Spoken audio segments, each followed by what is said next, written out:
First thing I'll say is, there's only one ending to the Mass Effect trilogy, and that's the red ending. The reason I say that is because in order for Mass Effect 4 to work, in order for everyone to feel some type of understanding, in order for everyone and the fans to move on, everything must be destroyed.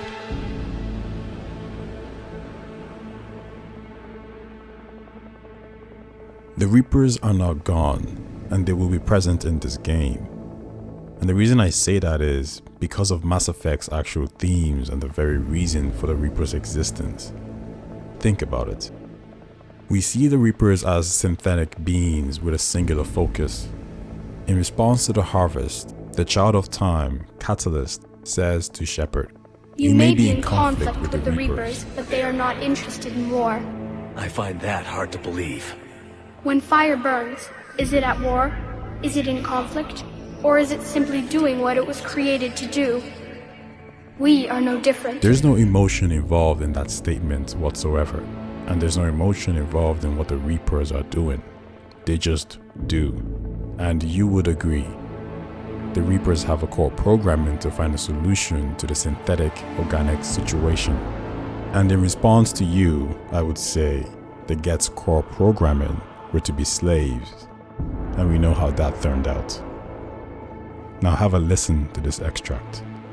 Rudimentary creatures of blood and flesh, you touch my mind, fumbling in ignorance, incapable of understanding. It's patronizing. Confidence born of ignorance. Your words are as empty as your future.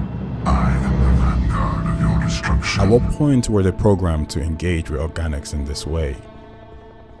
A being that has done this for eons, countless cycles, engaged with thousands of species. Why even bother talking? Here's another point. When you refuse the three options presented by the Catalyst and you choose to create your own, one that was not provided, the disapproval and anger is clearly evident. The switch from the reassuring passive child tone You have choice, more than you know. to this, So be it. the sudden change, that's not an entity without emotion. There's something deeper than a core function reacting. Which brings me to the crux of this theory. At some point, the Reaper's core function began to change.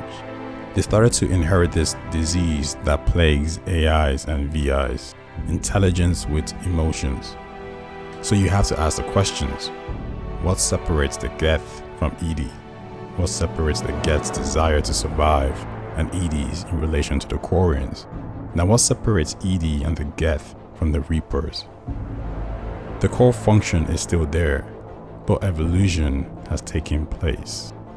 Take organics as an example. Human beings have a base, and so do all living creatures. That's to reproduce and live. But we have these complex emotions that make things complicated. And for the most part, they primarily override that base. So our meaning of life goes beyond those core pillars. And as a result, we're not bound by them. So why would these synthetic beings be too? Why would they be subjugated to just that? And this is further amplified with each Reaper having the memories and knowledge of each harvested organic civilization. If any species or group is going to break that chain and develop these complex emotions at a faster rate, it's them. After nearly 1 billion years of countless harvest, why wouldn't they evolve in the same way we have? In the same way that Geth has? In the eyes of the universe, we ask a question. What makes us special? And its response is loud and clear. Nothing. Nothing at all. So you see, Shepard can't control the Reapers no more than the Geth could be controlled. Now imagine a being that already looks down on you, Organic life is nothing but a genetic mutation. that sees you as inferior. You wither and die. The control option just isn't going to work, at least not for very long. You see, somewhere in dark space, some Reapers remained. Some eventually disagreed with their harvest. Some sought new solutions. Some went off to other galaxies. Not all came back to fight in the last stand.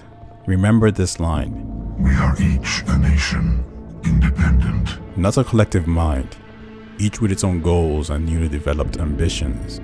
But the Lost Reapers are not the antagonists of this new series. And while they'll have their arc in the game and play a role, there's something more complicated happening. Somewhere along the Voyager cluster, new races come into the galaxy from different sides.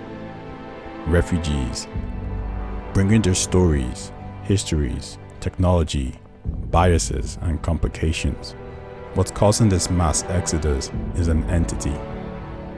By chance, this entity comes across one of the Lost Reapers in dark space, and like that, the Reaper was destroyed. And somewhere around the Armstrong Nebula, a portal is opened. A species that predates the Leviathans, that found home or shelter in the fourth dimension for reasons yet unknown, appears for reasons yet unknown. Similarly, on the opposite side of the galaxy, the planet Morthar crumbles on itself, exposing a mass relay, albeit different, linking it to somewhere beyond dark space, beyond the home of the Reapers, the supposed creators. What I'm trying to say is Mass Effect 4 isn't restricted story-wise by its previous trilogy. There's actually a lot to tell. I'm just concerned how it's going to be told. We are Legion. The time of our return is coming. You exist because we allow it, and you will end because we demand it. This exchange is over.